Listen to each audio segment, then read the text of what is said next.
Assalamualaikum warahmatullahi wabarakatuh. Di sini saya Nindya Ayu Feverianita dari kelas B25 ingin memenuhi tugas UAS PAI berbasis moderasi beragama. Di sini di tengah hiruk-pikuk informasi dan perubahan global yang begitu cepat, sering mendengar istilah moderasi beragama. Tapi apa sebenarnya itu? Mengapa ini sangat penting khususnya bagi kita yang ada di Indonesia? Yang pertama kita bahas tentang definisi dan urgensi moderasi beragama. Mari kita pahami dulu apa itu moderasi beragama.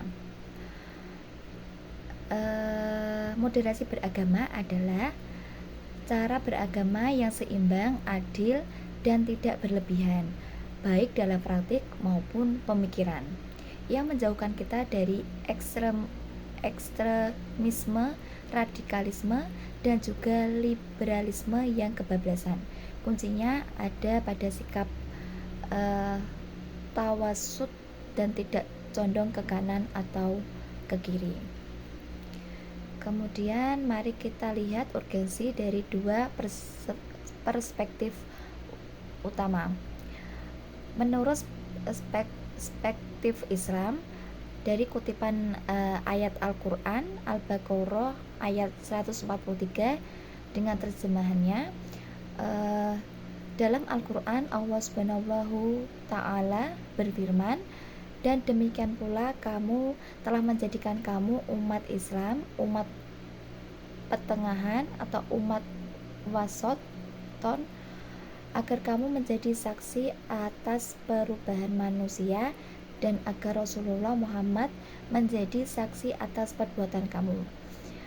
Ayat ini jelas menunjukkan bahwa Islam menganjurkan umatnya untuk menjadi umat moderat, adil, dan seimbang. Moderasi adalah esensi ajaran Islam yang rahmatil alamin, membawa rahmat bagi seluruh alam.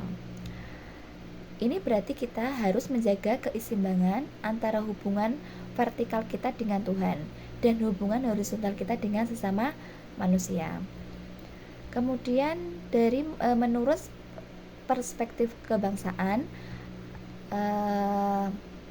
bagi Indonesia, negara majemuk dengan berbagai suku, budaya, dan agama, moderasi beragama adalah pilar fundamental untuk menjaga persatuan dan kesatuan.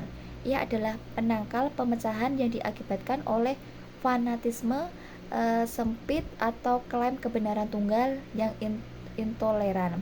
Tanpa moderasi, potensi konflik sosial akan sangat tinggi yang menjadi perekat bangsa di tengah keberagaman. Kemudian yang kedua, nilai-nilai utama dalam moderasi beragama. Moderasi beragama bukan sekedar teori, ia adalah kumpulan nilai-nilai luhur yang harus kita praktekkan.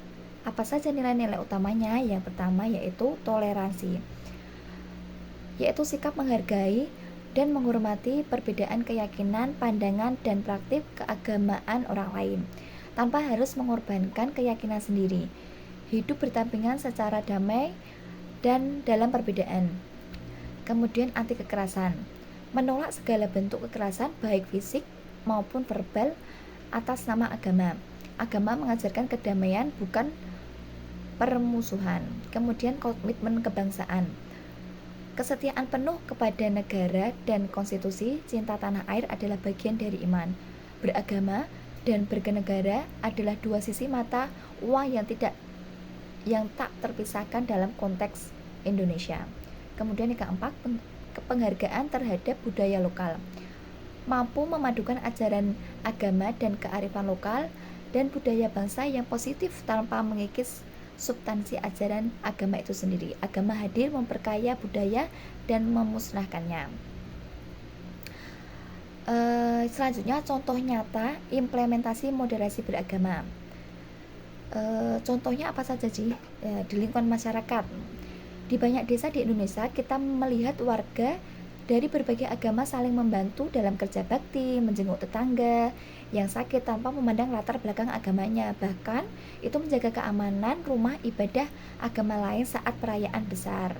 Itu adalah moderasi beragama dalam praktik. Kemudian di kampus atau di sekolahan, mahasiswa atau siswa mengadakan forum dialog lintas agama untuk bertukar pikiran, menghormati perbedaan pendapat dalam diskusi akademik, dan saling mendukung dalam kegiatan sosial kemasyarakatan tanpa membeda-bedakan agama.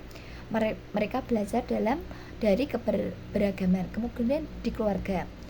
Dalam keluarga yang menjemuk atau keluarga yang mengajarkan nilai-nilai moderasi, orang tua membimbing anak untuk menghargai teman-teman yang berbeda agama, tidak mudah terprovokasi ujaran kebencian, dan selalu mengedepankan persaudaraan. Kemudian peran generasi muda mahasiswa di era digital. Generasi muda khususnya mahasiswa adalah tulang punggung masa depan bangsa. Di era digital ini peran kita sangat krusial. Yang pertama adalah penyebar konten positif dan moderat. Manfaat media sosial dan platform digital untuk menyebar narasi moderasi beragama, bagikan konten yang menyejukkan, mengantisipasi dan menunjukkan indahnya keberagaman. Kemudian filter dan verifikator informasi. Jadilah cerdas, jangan mudah percaya dengan hoaks, provokasi atau informasi keagamaan yang menyesatkan. Selalu verifikasi sumbernya. Kemudian penggerak dialog dan kolaborasi lintas iman. Bentuk komunitas online atau inisiasi kegiatan offline yang melibatkan pemuda dan berbagai latar belakang agama untuk berdiskusi, berkolaborasi dalam proyek sosial dan membangun jembatan pemahaman. Yang terakhir, literasi digital berlandasan akhlak. Kita harus paham etika bermedia sosial, menjaga privasi dan tidak menyebar ujaran kebencian dan diskriminasi. Gunakan teknologi untuk kebaikan, bukan keburukan. Kemudian yang terakhir, refleksi diri. Sahabat-sahabat pembelajar, setelah kita membahas moderasi beragama ini, saya pribadi semakin menyadari betapa pentingnya konsep ini dalam kehidupan kita sehari-hari.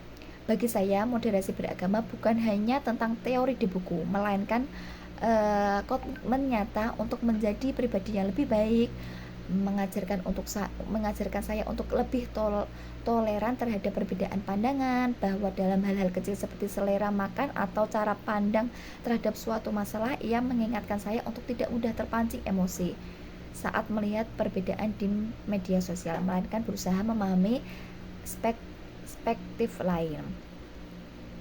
Ia juga menguatkan keyakinan saya bahwa beragama itu harus sejalan dengan semangat kebangsaan. Cinta pada agama saya tidak akan pernah bertentangan dengan cinta pada Indonesia. Justru keimanan saya mendorong saya untuk berkontribusi yang tiada henti untuk terus belajar menjadi individu yang seimbang, adil, dan bermanfaat bagi semua. Mungkin cukup sekian dari saya, kurang lebihnya mohon maaf. Wassalamualaikum warahmatullahi wabarakatuh.